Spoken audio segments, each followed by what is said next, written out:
الحمد لله رب العالمين والعاقبة للمتقين ولا عدوان إلا على الظالمين وأشهد أن لا إله إلا الله وحده لا شريك له ولي الصالحين وأشهد أن محمدا عبده ورسوله وصفيه من خلقه وخليله سيد الأولين والآخرين اللهم صل عليه وعلى آله وصحبه ومن اتبعهم بإحسان إلى يوم الدين أما بعد. Mes chers frères et sœurs, parlons aujourd'hui de l'importance des assises de rappel. Des assises de rappel. Ahbab el-Kiram, on l'a dit à maintes reprises sur ce mimbar, que le corps humain est composé d'un corps qui se nourrit avec ce que l'on connaît, la nourriture de dunya, et une âme qui, elle, ne se nourrit qu'avec les paroles d'Allah Tabarak wa Ta'ala. Et les assises de rappel sont malheureusement aujourd'hui vides de fidèles. Aujourd'hui, le constat est amer. Il y a de moins en moins de gens dans les assises de rappel. Quand il y a un discours à la mosquée, je ne parle pas du discours du vendredi, un dars, une conférence qui va être donnée, un séminaire pour apprendre la religion, on a de moins en moins de jeunes et de moins jeunes qui assistent. Pourtant, c'est dans ces endroits-là que l'on gagne énormément de bonnes actions. On gagne énormément de mérites. Et aujourd'hui, avec l'aide d'Allah Tabarak wa Ta'ala, on va essayer de zoomer sur ces mérites. Pourquoi? Parce que on a connu pendant un long moment un confinement qui nous a coupé des mosquées. Les mosquées étaient fermées. Grâce à Allah Azza wa Jal, les mosquées ouvrent leurs portes de nouveau. Mais certains, dans leur tête, ils sont encore confinés. Apprendre la religion, pour eux, c'est sur le net. Écouter un dars, ils ne voient pas pourquoi il faut venir à la mosquée. De toute façon, il sera sur YouTube dans quelques heures. Et c'est ça le problème. C'est qu'aujourd'hui, on se satisfait de ce qu'il y a sur le net. Et on oublie une chose, c'est que rien, écoutez bien, rien, j'ai bien dit rien, ne remplacera la mosquée dans l'éducation. Rien. Le prophète sallallahu alayhi wa sallam, c'est dans la mosquée qu'il a éduqué les compagnons. C'est dans la mosquée qu'il a enseigné aux compagnons. Et certains pensent que comme il y a des courants e-learning, on retrouve tout sur les réseaux sociaux. La mosquée, ouais, mais c'est pas très important. Faux. Ce mur-là, il va falloir qu'on le détruise ensemble aujourd'hui. Ahbab el-Kiram. Allah Tabarak wa Ta'ala, il nous dit dans le Coran, Alladhina amanu wa tatma'innu qulubuhum bi dhikrillah. Ala bi dhikrillahi tatma'innul qulub. Ceux qui ont cru et dont les cœurs se tranquillisent à l'évocation d'Allah. N'est-ce point par l'évocation d'Allah que se tranquillisent les cœurs? Les assises de science, les assises de dhikr, les assises de Coran, ce sont dans ces endroits-là que l'on recherche notre foi. Ce sont ces endroits-là qui vont nous aider à apaiser notre cœur. Ce sont ces endroits-là qui vont nous permettre d'apprendre à connaître davantage notre Seigneur Azza wa Jal. C'est dans ces endroits qu'on apprend à connaître Allah. Et c'est pour cela qu'il y a énormément de textes, et on va en parcourir certains, sur le mérite, les récompenses liées à ceux qui assistent aux assises de rappel. Ahbab el-Kiram, regardez avec moi ces quelques hadiths du bien-aimé Muhammad sallallahu alayhi wa sallam. Selon Abu Huraira radiyallahu anhu, le prophète sallallahu alayhi wa sallam a dit: Allah dispose d'anges qui parcourent les chemins à la recherche de ceux qui évoquent Allah. Subhanallah. Comme vous le savez, Allah Tabarak wa Ta'ala, il a créé des anges et seul Allah Ta'ala connaît leur nombre. Ils sont très nombreux. Parmi eux, certains on connaît leur nom. Jibril, Mikaïl, on connaît Israfil, Munkar ou Nakir, etc. Et il y a des anges qu'Allah Tabarak wa Ta'ala a créés. Écoutez bien, eux, ils parcourent les chemins à la recherche de ceux qui vont évoquer Allah. Lorsqu'ils trouvent un groupe de gens qui le font, ils s'interpellent en ces termes. Venez, voici ce que vous recherchez. Venez, voici ce que vous cherchiez. C'est ça que vous êtes en train de chercher, les endroits où on parle d'Allah. Et donc les anges vont s'appeler les uns les autres. Ils voltigent alors avec leurs ailes vers le ciel le plus rapproché. Ils vont commencer à entourer les fils d'Adam jusqu'à atteindre le ciel le plus rapproché. Et Allah Ta'ala, bien qu'il soit mieux informé qu'eux, il leur demande: que disent mes serviteurs? Les anges répondent: ils proclament ta gloire. Ils disent que tu es le plus grand. Ils te louent, ils te glorifient. Et Allah Ta'ala, il dit, alors qu'il connaît la réponse, il dit: m'ont-ils vu? Les anges disent: non, par Allah. Ils ne t'ont pas vu. Allah Ta'ala dit: et qu'en serait-il s'ils m'avaient vu? Qu'en serait-il si on avait vu Allah? Posez-vous la question. S'ils t'avaient vu, disent les anges, leur adoration serait encore plus vive, leur acclamation plus intense et leur glorification plus nombreuse. Que demandent-ils? Ils te demandent le paradis. Allah leur dit: l'ont-ils vu? Non, par Allah, ô Seigneur, ils ne l'ont pas vu. Allah Azza wa Jalla leur dit: et qu'en serait-il s'ils l'avaient vu? Subhanallah, qu'en serait-il si on avait vu le paradis? À votre avis, nos motivations là, elles seraient les mêmes qu'aujourd'hui? Et qu'en serait-il? Et qu'en serait-il s'il l'avait vu? S'il l'avait vu, il serait plus avide de l'obtenir. Il le chercherait avec plus d'insistance et le désirerait plus vivement encore. Contre quoi cherche-t-il ma protection, dit Allah? Contre l'enfer. Ensuite Allah dit: l'ont-ils vu? Les anges disent: non, par Allah, ô Seigneur, ils ne l'ont pas vu. Sinon ils seraient plus empressés à le fuir et on éprouverait une crainte plus vive. Et là Allah Tabaraka wa Ta'ala dit: écoute attentivement s'il vous plaît. Ce sont des gens qui se sont rassemblés pour le rappel d'Allah. Allah Ta'ala il dit: je vous prends à témoin que je leur pardonne. Allahu Akbar. Par le simple fait qu'ils sont venus participer à l'assise de rappel. Et là, un des anges dit: il y a parmi eux un tel qui ne fait pas partie du groupe. Il est seulement venu pour une affaire personnelle. Il y en a un, il n'est pas venu pour écouter le rappel. Il est venu pour autre chose. Mais il est là, il est dans l'assemblée. Allah répond: des compagnons tels que ceux qui se trouvent en leur compagnie ne connaîtront pas le malheur rapporté par Bukhari Muslim, sachant qu'il fait partie du groupe, lui aussi lui est pardonné. Vous entendez? Quand vous assistez aux assises de rappel, au cercle de science, Allah Tabaraka wa Ta'ala vous pardonne vos péchés. Parmi les mérites des assises de rappel, je vous demande, Allah ibarik fikum, de méditer avec votre cœur ce hadith qui est extraordinaire. Abu Sa'id al-Khudri radiyallahu anhu rapporte: Muawiya radiyallahu anhu, ce noble compagnon, Allah a trouvé un groupe de gens réunis dans la mosquée et il leur demanda: qu'est-ce qui vous a réunis? Nous nous sommes réunis pour évoquer Allah, répondirent-ils. Ensuite Muawiya leur dit: par Allah, est-ce la seule raison de votre réunion? Oui, c'est la seule raison. Et là il leur dit: je ne vous ai pas fait jurer parce que j'avais des doutes à votre rencontre, mais parmi tous ceux qui ont une position analogue à la mienne auprès du prophète sallallahu alayhi wa sallam, je suis le moins avare à rapporter ses propos. Muawiya raconta alors: le prophète sallallahu alayhi wa sallam alla un jour trouver un groupe de gens qui s'étaient réunis et leur demanda: qu'est-ce qui vous a réunis? Là c'est le prophète sallallahu alayhi wa sallam. Il avait un groupe de gens qui étaient réunis, il leur a dit: qu'est-ce qui vous a réunis? Ils ont dit: nous nous sommes réunis pour évoquer Allah, le louer pour nous avoir guidés vers l'islam et pour ce dont il nous a gratifiés, répondirent-ils.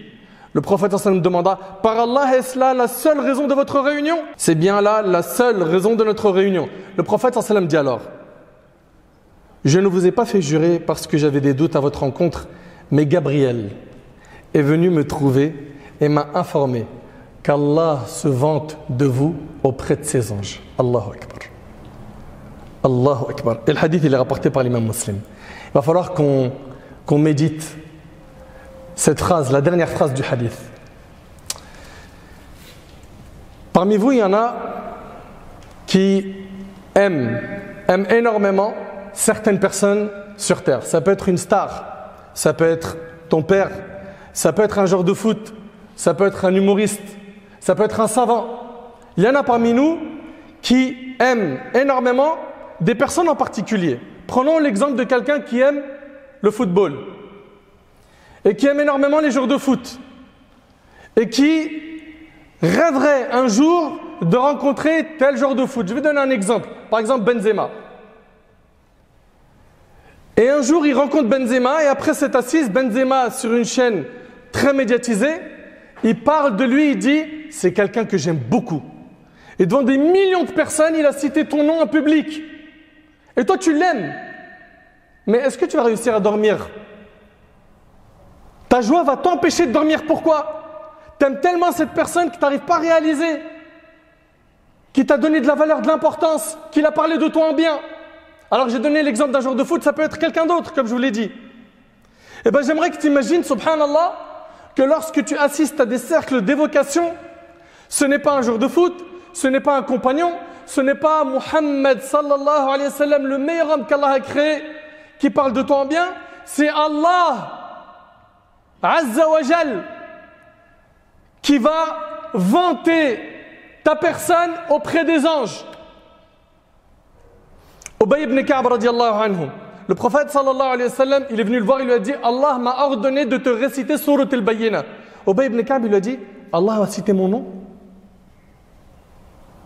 Ce qui l'a interpellé, c'est pas qu'il devait lui réciter une sourate, c'est Allah il m'a nommé moi Ubay.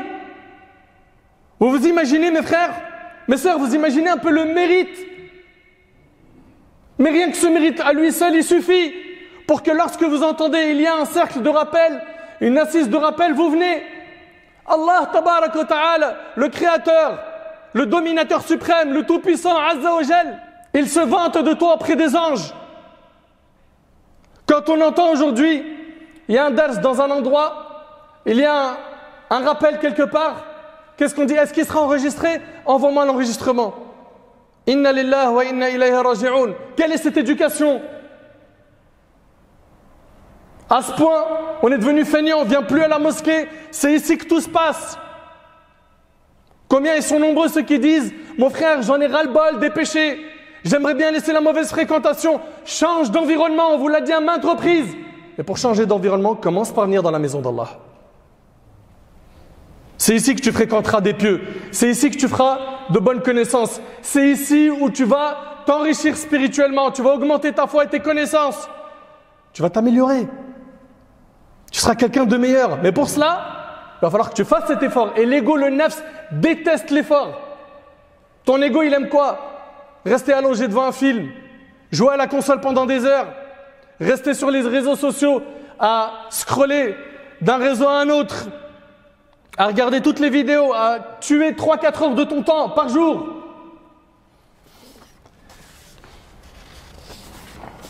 D'après Sahl ibn al-Handaliyya, radiyallahu anhuma, le prophète sallam a dit il n'y a aucun groupe qui s'est assis pour une assise dans laquelle il mentionne Allah puis se lève sans qu'il ne leur soit dit levez-vous, Allah vous a pardonné et a changé vos péchés en bonne action, rapporté par Tabarani. Vous entendez? Vous écoutez un petit peu, vous méditez. D'après Abdullah ibn Amr radiyallahu anhuma, j'ai dit au prophète sallam, au messager d'Allah, quel est le butin des assemblées de rappel? Le prophète sallam a dit le butin des assemblées de rappel est le paradis. Le butin des assemblées de rappel est le paradis, rapporté par Ahmed. D'après Anas ibn Malik radiyallahu anhu, le prophète sallam a dit, écoutez ce hadith, il dit alayhi sallam إذا مررتم برياض الجنة فارتعوا قالوا وما رياض الجنة قال حلق الذكر. C'est rapporté par Tirmidhi. D'après Anas radiyallahu anhu, le prophète sallam a dit lorsque vous passez par les jardins du paradis. C'est où les jardins du paradis? C'est où ça? Lorsque vous passez, nous dit alayhi salatu wassalam, par les jardins du paradis, profitez-en tant que vous pouvez. Ils ont dit, qu'est-ce que les jardins du paradis? Le prophète a dit les assises de rappel rapportées par Tirmidhi. Les assises de rappel, c'est des jardins du paradis. Allahu Akbar. Allahu Akbar. Qu'Allah nous pardonne nos manquements. D'après Abu Darda radiyallahu anhu, le prophète a dit certes, le jour de la résurrection, Allah va ressusciter des gens avec une lumière sur leur visage. Ya Rabbi ja'alna minhum ya Rabb. Qu'Allah y fasse qu'on en fasse partie. Écoutez bien. Certes, le jour de la résurrection, Allah va ressusciter des gens avec une lumière sur leur visage. Ils seront sur des chairs de pierres précieuses. Les gens les envieront, bien qu'ils ne soient ni des prophètes, ni des martyrs. Un bédouin tomba à genoux et dit ô messager d'Allah, décris-les-nous afin que nous les reconnaissions. Le prophète sallallahu alayhi wa sallam a dit ce sont ceux qui s'aiment pour Allah. Allahu Akbar. Ça veut dire quoi? Ça veut dire que tu aimes tel frère, tu aimes ma soeur, telle soeur pour Allah, pas pour quelque chose de cette dunya, pas pour quelque chose de ce bas monde, pas parce qu'il est riche, il va te donner de l'argent, pas parce qu'il a beaucoup de contacts, il va t'aider avec ses contacts, pas parce qu'il a telle compétence, il va t'aider avec, pas parce qu'il est drôle, il te fait rire. Non, tu l'aimes parce qu'il aime Allah. Et lui, il t'aime également pour cela. ce sont ceux qui s'aiment pour Allah. Ils sont de tribus différentes, de pays différents. Ils se regroupent pour le rappel d'Allah, rapporté par l'imam al-Tabarani. Ils se regroupent pour le rappel d'Allah. Et une chose qui est fabuleuse dans notre religion, c'est que notre religion ne fait pas de différence de couleur. Dans les cercles de rappel, bifadlillah azza wa jal, on a des gens de toute origine, de toute couleur. Et c'est ça la beauté de notre religion. Le racisme a été aboli dans notre religion. À partir du moment où tu es musulman, tu es mon frère, je t'aime pour Allah. Ne laissez pas des ignorants venir nous diviser en disant les Arabes ils sont entre eux, ce qu'on entend malheureusement, les Noirs de peau sont entre eux, etc. Non, c'est faux. Dans notre religion, on est ensemble. On est tous sous le même toit. L'islam, on s'aime, on s'entraide. Il y a une vraie union, une vraie force par cette union.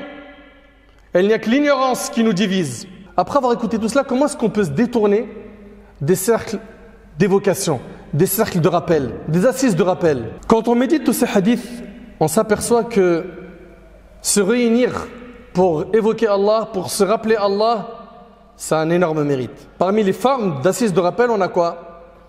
Le fait de se remémorer, de se rappeler mutuellement les bienfaits de notre Seigneur. Le fait d'aborder des discours qui vont adoucir les cœurs. Le fait de parler de l'au-delà.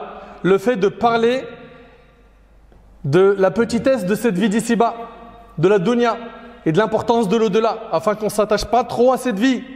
Le fait également que le musulman, quand il entend après une prière qu'il y a un rappel, qu'il essaye de faire un effort et qu'il reste. Ça arrive ou pas des fois? On finit salat, il y a une table qui est posée, on vous dit, il y aura un rappel de tel cheikh, tel conférencier, et tout le monde part, illa man rahim Allah, sauf ceux à qui Allah fait miséricorde. Après avoir écouté tout ça, tu pars. En restant, Allah il te pardonne tes péchés. Il change tes péchés en bonne action. Tu es dans un jardin du paradis. Allah se vante de toi auprès de qui? Des anges. C'est trop, tu ne peux pas laisser ça. Nos pieux prédécesseurs, les compagnons, radiyallahu anhum, quand ils se rencontraient, ils disaient quoi? Ijlis bina nu'min sa'a, yani nadhkurullah. Viens, on reste un instant pour évoquer Allah, pour parler d'Allah. Uthman ibn Affan, radiyallahu anhu, il dit, si nos cœurs étaient purs, ils ne se rassasieraient jamais des paroles d'Allah. Si nos cœurs étaient purs, on ne se rassasierait jamais des paroles d'Allah. Dans un hadith, le prophète alayhi salatu wassalam, il dit, la tukthiru al-kalam bi ghayri dhikrillah. Ne multipliez pas le parler, le fait de parler beaucoup sans évoquer Allah, car la multiplication du parler sans évoquer Allah rend le cœur dur. Et la personne la plus éloignée d'Allah le jour du jugement, c'est celle qui a un cœur dur. Qu'Allah nous en préserve. Parlons d'Allah. Allah tabarak wa ta'ala, il appelait la khutba dhikr, évocation. Fas'aw ila dhikrillah, n'est-ce pas? Accourez à l'évocation d'Allah. Subhanallah, parmi aussi les cercles d'évocation, il y a quoi?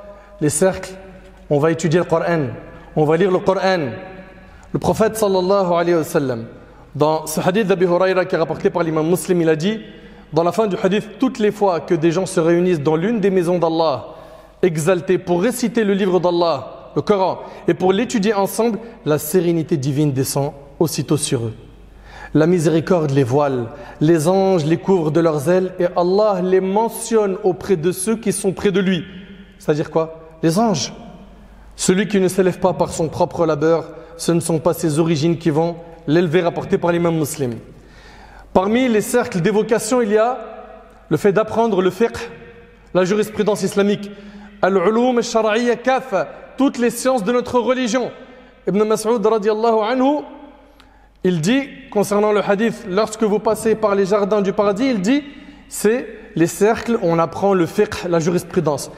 Ata al-Khurasani, rahimahullah, il a dit, majalis al-dhikr, hiya majalis al-halal wal-haram.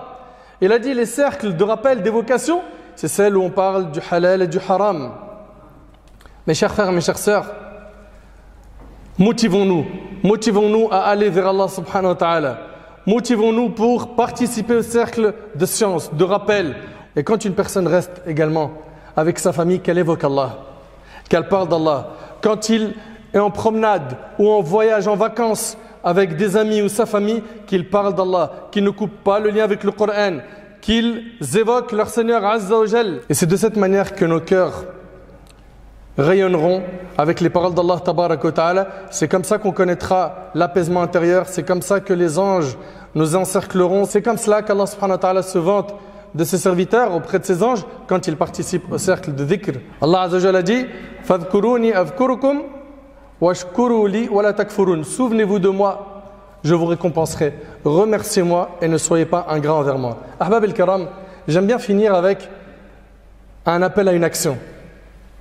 Maintenant que vous avez écouté toute une khutba complète sur l'importance des cercles d'évocation, dès que vous recevez un message, qu'on vous informe qu'il y a un rappel, un séminaire, un cercle de rappel, un endroit où on peut apprendre le Coran, dès que tu entends cela, non seulement fais le nécessaire pour libérer du temps et venir, on est tous occupés, on a tous énormément de choses à faire, on a des responsabilités, mais il faut vider ce temps.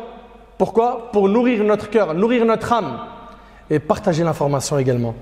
Des fois, toi, tu ne peux pas y aller. Le minimum, c'est que tu transfères un maximum de contacts pour qu'ils viennent et ils profitent. Et le prophète a dit Ad-dalu ala al-khayr kafa'ilih. Celui qui indique un bien, c'est comme si qu'il l'avait fait lui-même. Asallahu subhanahu wa ta'ala an yanfa'ani bima qultu wa yanfa'akum bima sami'tum.